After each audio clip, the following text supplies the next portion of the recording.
Здравствуйте, Хабар-ата. Вот пришли вас поздравить с вашим днем рождения. Вы являетесь для нас примером людей, которые совершили героический подвиг во время Великой Отечественной войны и защитили мир от фашизма.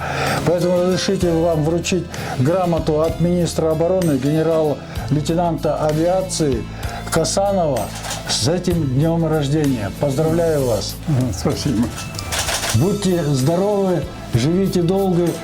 Спасибо. Ата, сізді бүгінгі туғаныңызбен құттықтаймыз шын жүректен. Деніңіз сау болсын, өмір жасыңыз ұзақ болсын, немере шөбере шөберектің қызықшылығын көріңіз. Я в дивизии в разведке был. Последний год служил в 51-й краснознаменной ордена Суворова Витебской стрелковой дивизии. При этой дивизии была 30-я отдельная разведывательная рота, я там служил.